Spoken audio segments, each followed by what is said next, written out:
Hi hello friends, welcome to my channel. Friends, మా ఛానల్ని first time చూస్తున్నట్లయితే తప్పకుండా సబ్స్క్రైబ్ చేసుకోండి. వీడియో నచ్చితే తప్పకుండా లైక్ చేయండి. స్టోరీలోకి వెళ్ళినట్లయితే ఇక ఆనంద్ సునంద వాళ్ళు తన ఫ్యామిలీని అర్థం చేసుకుంది ఇంతేనా అని ఆనంది చాలా బాధపడుతూ ఉంటుంది. ఆనందికి ఆదిత్యకి శోభనం జరగలేదని, దానికి కారణం సునంద అని సింహాద్రి అరుస్తూ ఉంటాడు కదా.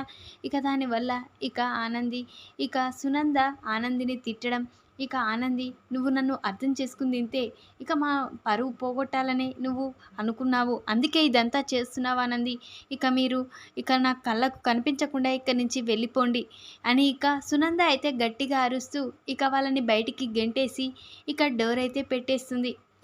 ఆనంది చాలా బాధపడుతూ ఉంటుంది. పద్మమ్మ, బిడ్డ నువ్వేమీ బాధపడకమ్మా, నువ్వే తప్పు చేయలేదని ఆ మూడు కండ్ల శివయ్యే నిన్ను నిరూపించగలుగుతాడు. ఎలాగైనా నువ్వే తప్పు చేయవమ్మా, నువ్వు ఆ కుటుంబం గురించి ఆలోచిస్తావు కానీ పరువు పోవాలని ఏ రోజు చేయవు. ఖచ్చితంగా ఆ శివయ్యే నీకు తోడుగా ఉంటాడు అని పద్మమ్మ అయితే ఆనందిని అంటూ ఉంటుంది. ఆనంది అయితే చాలా బాధపడుతూ ఉంటుంది. ఎందుకు శివయ్య, నా జీవితంలో ఇలాంటి మలుపు, ఆదిత్య గారు ఇప్పుడిప్పుడే నాకు దగ్గరవుతున్నారు, అలా అనుకునే లోపే మళ్ళీ ఆదిత్య గారు నాకు దూరం అయ్యేలా చేశావు అని ఆనంది అయితే చాలా బాధపడుతూ ఉంటుంది. ఇంటికి వెళ్ళి ఆనంది కూర్చొని అదే ఆలోచిస్తూ ఉంటుంది. అత్తయ్య గారిని మా నాయన అర్థం చేసుకోలేకపోయారు, అత్తయ్య గారు చాలా మంచివారు, కానీ ఈ విషయం నాన్నకి ఎలా తెలిసింది అని ఆనంది అయితే చాలా బాధపడుతూ ఉంటుంది. ముందుగా నేను ఏ తప్పు చేయలేదని నిరూపించుకోవాలి, ఆ తర్వాత అత్తయ్య గారు నన్నే దగ్గరుండి ఇంటికి తీసుకువెళ్తారు, నేను ఏ తప్పు చేయలేను, నేను దోషినేం కాదు, నిర్దోషిలా నిరూపించగలుగుతాను అని ఆనంది అయితే పట్టుదలతో ఉంటుంది. ఆనంది అయితే వెంటనే సాగర్ తెలుసు కదా ఆనందికి, వెంటనే ఇన్కమ్ ట్యాక్స్ సాగర్కి ఫోన్ చేస్తుంది. సాగర్ అయితే చెప్పండి మేడం, మీరు ఆనంది మేడం కదా అని సాగర్ అంటూ ఉంటాడు. అవును సాగర్ నేనే, నేను ఒక పని చెప్తాను చేస్తారా అని అంటూ ఉంటుంది ఆనంది అయితే. అప్పుడు సాగర్ అయితే నాకు చేయగలిగే పని అయితే చేస్తాను మేడం మీకోసం అని అంటూ ఉంటాడు. సాగర్ అయితే వెంటనే ఆనంది, ఆ రోజు మీరు మా ఆఫీస్కి డబ్బు ఉందని నా దగ్గర ఎలా వచ్చారు, అసలు ఎవరు ఇన్ఫర్మేషన్ ఇచ్చారు, నాకు కావాలి సాగర్ అని ఆనంది అంటూ ఉంటుంది. మేడం ఇలాంటివి చెప్పకూడదు, అయినా నాకు తెలియదు మేడం, కానీ మీరు అడుగుతున్నారు కాబట్టి తెలుసుకొని ఖచ్చితంగా నీకు చెప్తాను మేడం అని సాగర్ అయితే అంటాడు ఆనందితో. ఆనంది అయితే థ్యాంక్స్ సాగర్, ఖచ్చితంగా నీ ఫోన్ కోసం ఎవరు చేశారు ఇదంతా తెలుసుకోవాలి, నీ ఫోన్ కోసం నేను ఎదురు చూస్తూ ఉంటాను, నువ్వు తప్పకుండా మళ్ళీ ఫోన్ చేయి సాగర్ అని ఆనంది అయితే సాగర్ని బ్రతిమిలాడుతూ ఉంటుంది. సాగర్ అయితే సరే మేడం, మీరు అనుకున్నట్లే ఎవరు మాకు ఇన్ఫర్మేషన్ ఇచ్చారో మీకు చెప్తాము అని సాగర్ సరే మేడం నేనుంటున్నాను అని కట్ చేస్తాడు. ఆనంది అయితే సాగర్ ఫోన్ కాల్ కోసం ఎదురు చూస్తూ ఉంటుంది. ఏంటి సాగర్ ఇంకా ఫోన్ చేయలేడేంటి, అసలు ఇన్ఫర్మేషన్ ఎవరు ఇవ్వచ్చు ఇన్కమ్ ట్యాక్స్ వాళ్ళకి, నేను ఆఫీస్కి వెళ్ళడం ఎలా తెలుసు, బ్రీఫ్ కేస్ నా దగ్గర ఉన్న విషయం ఎలా తెలుసు, అసలు కావాలని జ్యోతమ్మ సూర్యంబాబులు చెప్పినట్లు ఎవరో నా వెనుకాల ఉండే నాకు గోతిని తవ్వారని నాకు అర్థమైపోయింది, ఖచ్చితంగా ఎవరో అయిన వాళ్ళయి ఉంటారు అని ఆనంది అయితే జ్యోతమ్మ సూర్యంబాబులు చెప్పినట్లు ఖచ్చితంగా అక్కడి వాళ్ళే ఎవరో నన్ను ఫాలో అవ్వుకుంటూ వచ్చారు, కావాలని నన్ను ఇరికించారు, నన్ను ఆ ఇంట్లో నుంచి వెళ్ళిపోయేలా చేశారు, వాళ్ళెవరో తెలుసుకుంటాను, ఎవరిని వదిలిపెట్టను అని ఆనంది అయితే అనుకుంటూ ఉంటుంది. వెంటనే ఆనంది ఏంటి సాగర్ ఇంకా ఫోన్ చేయడం లేదు, వెంటనే ఫోన్ చేస్తానని చెప్పాడు కానీ ఇంతవరకు ఫోన్ చేయలేదు అని ఆనంది ఫోన్ కాల్ కోసం ఎదురు చూస్తూ ఉంటుంది. కానీ సాగర్ మాత్రం నేను ఇప్పుడు ఈ విషయం చెప్తే ఖచ్చితంగా నాకు ఇక్కడ ఎవరైనా నన్ను ఏమైనా అంటారు, లేదు నేను చేయను, చేస్తే నా గురించి నేనే ఇన్ఫర్మేషన్ ఇచ్చాను, ఇవ్వకూడదు కదా ఇలాంటి ఇన్ఫర్మేషన్లు, కాబట్టి నా ఆఫీస్లో నా జాబ్ కూడా పోతుంది, లేదు అని సాగర్ సాగర్ అయితే ఆనందికి ఫోన్ చేయడు. ఇక ఆనంది అయితే సాగర్ ఫోన్ కాల్ ఇంకా రావట్లేదని ఎదురు చూస్తూ ఉంటుంది. అయినా ఇక సాగర్ తన జాబ్ కోసం చూస్తుండొచ్చు. ఎందుకంటే ఇక ఆ విషయం ఎవరికి ఇన్ఫర్మేషన్ ఎవరు ఇవ్వరు కాబట్టి సాగర్ కూడా అదే ఆలోచించి ఉండవచ్చు. ఇక ఆనంది అయితే సాగర్ ద్వారా కాకపోయినా ఇంకా ఎవరి ద్వారానైనా తెలుసుకోవచ్చా అని ఆనంది అయితే ఆలోచిస్తూ ఉంటుంది. అప్పుడే ఆనందికి వెంటనే నాకు ఫోన్ బ్రీఫ్ కేస్ తీసుకొని వస్తూ ఉండగా మేనేజర్ మూర్తి కదా నాకు ఫోన్ చేసింది. నేను అక్కడికి వెళ్ళాను. అసలు పని ఏమైనా ఉందా, లేక మేనేజర్ మూర్తి ఎందుకు ఫోన్ చేశాడు? నేను అక్కడికి వెళ్ళేసరికి ఇన్కమ్ ట్యాక్స్ వాళ్ళు వచ్చారు. అసలేంటో ఆఫీస్కి వెళ్ళి తెలుసుకోవాలి. ఏదైనా ప్రాజెక్ట్ వర్క్ ఉందేమో చూసి ఆ తర్వాత మేనేజర్ మూర్తిని నిలదీయాలి. ఆయన ద్వారానే నిజాన్ని రాబట్టొచ్చు అని ఆనంది ఆలోచిస్తుంది.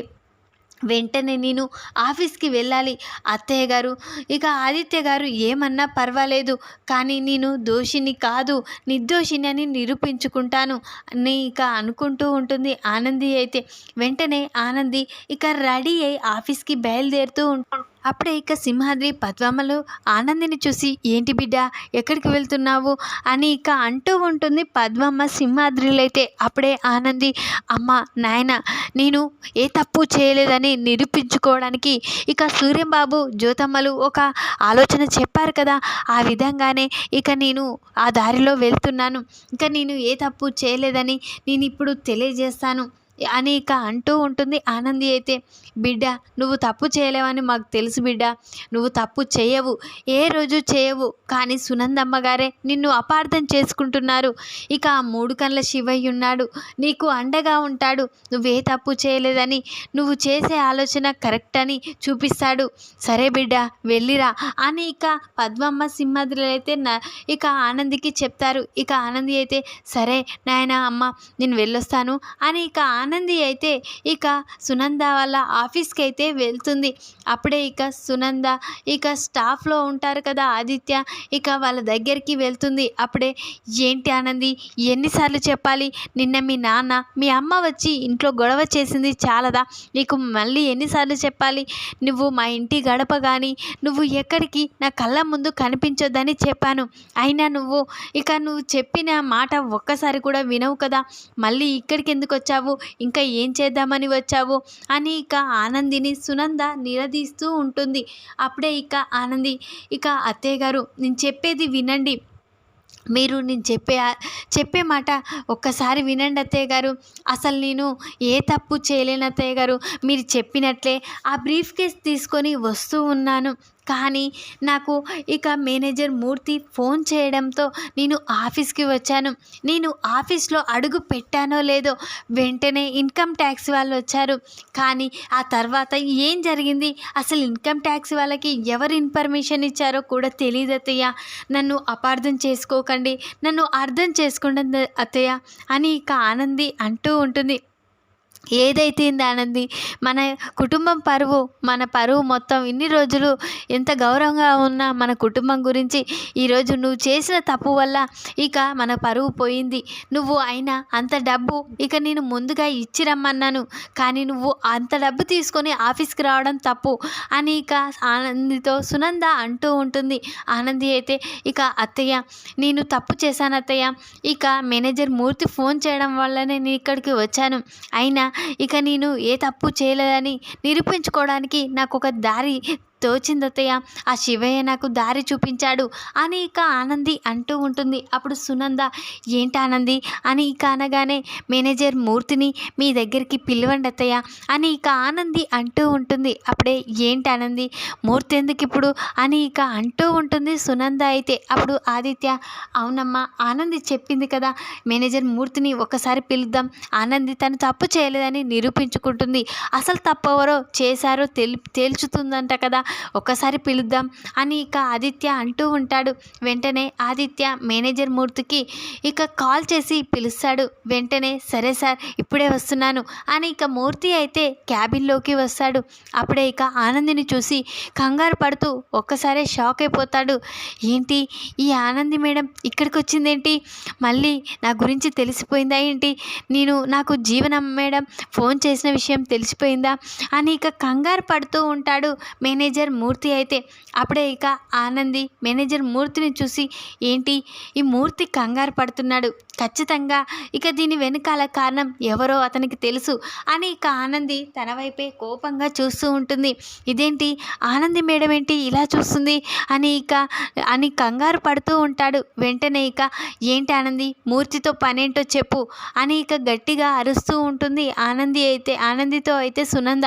అప్పుడే అత్తయ్య గారు మూర్తి ద్వారానే అసలు నిందితులు ఎవరో తేల్చుకుంటాను అత్తయ్య గారు అని ఇక వెంటనే మూర్తి నువ్వు నాకు ఫోన్ చేశావు, అయినా ఆఫీస్లో ఏదైనా పని ఉందా ఆదిత్య గారు, ఏదో వర్క్ అని చెప్పాడు, నాకు ఫోన్ చేశాడు మూర్తి, ఆ వర్క్ ఏదైనా ఉందో చూడండి అని ఇక ఆనంది ఆదిత్యని అంటుంది. అప్పుడే ఆదిత్య ఆనంది ఏ వర్క్ లేదు ఆనంది అని ఇక చెప్పగానే వెంటనే మూర్తి నువ్వు నాకు ఫోన్ చేసింది ఏదో వర్క్ ఉందని చెప్పావు, అర్జెంటుగా రమ్మని చెప్పావు, కానీ నేను ఇక్కడికి వచ్చాను, కానీ ఆ పని ఏంటో తెలుసుకోకముందుకే ఇన్కమ్ ట్యాక్స్ వాళ్ళు ఆఫీస్కి వచ్చారు, అయితే నువ్వు రమ్మనడానికి ఇన్కమ్ ట్యాక్స్ వాళ్ళకి నీకు సంబంధం ఉంది అని ఇక ఆనంది గట్టిగా అరుస్తుంది ఇక మూర్తిపై.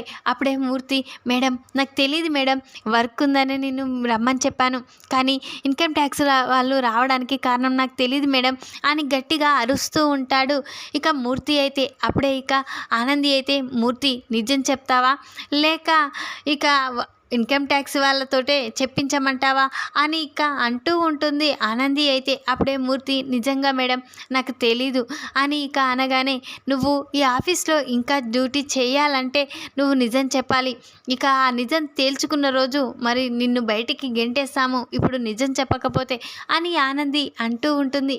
అప్పుడే మూర్తి అయితే ఇదేంటి ఆనంది మేడం ఖచ్చితంగా తెలుసుకుంటుంది, తను తెలివితేటలు ఎక్కువే, ఇక తను లాయర్ కదా కాబట్టి నా గురించి ఇక ఎంక్వైరీ చేసినా బయటపడిపోతుంది, లేదు నిజం చెప్పేస్తేనే అయిపోతుంది అని ఇక అనుకుంటూ ఉంటాడు మూర్తి అయితే. అప్పుడే ఇక ఆనంది ఏంటి మూర్తి ఏం ఆలోచిస్తున్నావు, ఈరోజు నేను మా అత్తయ్య గారి ముందు నేను తప్పు చేసిన దాంట్లో నిలబడవలసి వస్తుంది, నేను ఆ ఇంటికి కూడా వెళ్ళలేకపోతున్నాను, ఈరోజు ఇక మా కుటుంబం పరువు నేనే తీసిందని అవ్వాను అంటే దానికి కారణం ఎవరు తెలుసుకోవాలి మూర్తి, నిజం చెప్తావా అని ఇక ఆనంది చాలా కోపంగా అంటూ ఉంటుంది. అప్పుడే ఇక మూర్తి అయితే మేడం నన్ను క్షమించండి మేడం నేను ఇక తప్పు చేశాను మేడం అని ఇక మూర్తి అంటూ ఉంటాడు.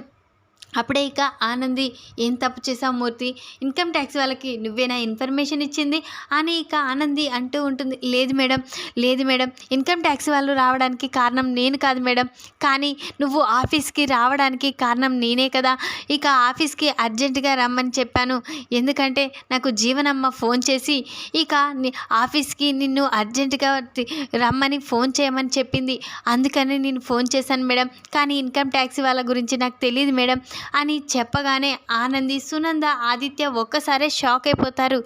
ఏంటి జీవన ఫోన్ చేసి నిన్ను ఆనందిని ఆఫీస్కి రమ్మని చెప్పించిందా అని ఇక అనగానే అవును మేడం జీవన మేడమే నాకు ఫోన్ చేయమని ఇక ఆనంది మేడం ఇక్కడికి వచ్చేలా చేయమని చెప్పింది అని ఇక అనగానే వెంటనే ఇక సునంద అటు ఆదిత్య ఆనంది శశికాంత్ ఒక్కసారే షాక్ అయిపోతారు. అప్పుడే ఇక చూసావు కదా అత్తయ్య అసలు ఇదంతా కారణం జీవన, అంటే నేను ఈ ఆఫీస్కి వచ్చేలా చేసి ఇన్కమ్ ట్యాక్స్ వాళ్ళకి ఫోన్ చేసింది జీవన, దగ్గరుండి జీవన ఇదంతా చేయించింది అని ఇక చెప్తూ ఉంటుంది సునందకి. ఆనంది అయితే ఒక్కసారే సునంద షాక్ అయిపోతుంది, అంటే దీనికి కారణం జీవననా, అయితే జీవన వల్ల ఈరోజు మన కుటుంబ పరువు పోయింది, ఆనందిని బయటికి పంపించేలా చేసింది కావాలనే ఈ జీవన చేసింది అని ఇక అంటూ ఉంటుంది సునంద అయితే. అప్పుడే ఇక మూర్తి కూడా అవును మేడం, నాకు తెలిసైతే జీవన మేడమే అనిపిస్తుంది. ఎందుకంటే ఇక ఆనంది మేడాన్ని ఆఫీస్కి రమ్మని వచ్చేలా చేసింది జీవన మేడమే కదా అని ఇక మూర్తి అనగానే వెంటనే ఆదిత్య ఇక దాంట్లో ఇక తప్పేం లేదు, నిజంగానే జీవనే రప్పించింది, జీవనే ఇన్కమ్ ట్యాక్స్ వాళ్ళకి ఫోన్ చేసింది, ఆనందిని ప్రతిసారి బాధ పెడుతూనే ఉంది. ఆ రోజు బ్రీఫ్ కేసులో డబ్బులు తీసి కూడా ఇక ఆనందే తీసిందన్నట్లుగా నింద వేసింది. ఆనంది ఆ నిందని తొలగించుకుంది, అంటే నిజం నిరూపించింది. ఇప్పుడు ఈరోజు కూడా ఆనంది తప్పు చేయలేదని నిరూపించుకుంది, ఇదంతా జీవనే చేసిందని నిరూపించింది అని ఇక వెంటనే ఆ జీవన అంతు చూడాలి, పదరా వెళ్దాం అని సునంద అంటూ ఉంటుంది. వెంటనే ఆదిత్య, సునంద, ఇక ఆనంది, శశికాంత్ అందరూ హడావిడిగా ఇంటికి వస్తారు. ఇక జీవన ఇదేంటి మళ్ళీ ఈ ఆనంది ఇంటికి వస్తుందేంటి, అత్తయ్య గారేంటి తనని దగ్గరుండి తీసుకొస్తున్నారు అని కంగారు పడుతూ నా గురించి తెలిసిపోయిందా ఏంటి అని ఇక అనుకుంటూ ఉంటుంది జీవన అయితే. అప్పుడే ఇక సునంద జీవన దగ్గరికి వెళ్ళి ఏంటి అంత ఆలోచిస్తున్నావు అని, ఇక మన కుటుంబం పరువు పోవడానికి ఆనంది కారణం కదా అని అంటూ ఉంటుంది సునంద అయితే. అప్పుడు అవును కదా అత్తయ్య, ఆనంది తప్పు కదా, ఆనంది ఇన్కమ్ ట్యాక్స్ వాళ్ళకి డబ్బు దొరికేలా చేసింది అని ఇక అంటూ ఉంటుంది జీవన అయితే. వెంటనే ఇక ఆదిత్య జీవన దగ్గరికి వచ్చి జీవన చెంప పలగొట్టి ఏంటి మరోసారాను ఆనంది చేసిందా అని అంటూ ఉంటాడు ఆదిత్య అయితే. అప్పుడే ఇక తెలిసిపోయిందని కంగారు పడుతూ ఉంటుంది. ఇక జీవన అబద్ధం చెప్పడానికి ట్రై చేయకు, ఇదంతా నువ్వే చేసావని అర్థమైపోయింది, ఆనందిని బాధ పెట్టాలని ప్రతిసారి నువ్వే చూస్తావు, కానీ ఈసారి మేము ఆనంది తప్పు చేసిందన్నట్లుగా నిజంగానే అనుకున్నాము, కానీ ఇదంతా చేయించింది నువ్వని మాకు తెలిసిపోయింది అని ఇక ఆదిత్య అయితే చాలా ఆవేశంతో జీవననైతే తిడుతూ ఉంటాడు. వెంటనే ఏంట్రా తనతో మాటలేంటి, తనని ఇంట్లో నుంచి ఆనంది వెళ్ళిపోయింది కదా, ఆ విధంగా ఆ జీవనను కూడా ఇంట్లో నుంచి బయటికి గెంటేయాలి అని ఇక సునంద అయితే జీవనం మెడ పట్టుకొని బయటికైతే గెంటేస్తుంది. ఈ విధంగానైతే ఆనంది మూర్తి ద్వారా అసలు నిజాన్ని రాబడుతుంది. ఇక ఆనంది ఏ తప్పు చేయలేదు అని నిరూపించుకొని ఇక దీనంతటికీ కారణం జీవననే అని నిరూపిస్తుంది. ఈ వీడియో కనుక మీకు నచ్చినట్లయితే లైక్ చేయండి. మరిన్ని వీడియోల కోసం ఛానల్ని సబ్స్క్రైబ్ చేసుకోండి ఫ్రెండ్స్. Thanks for watching.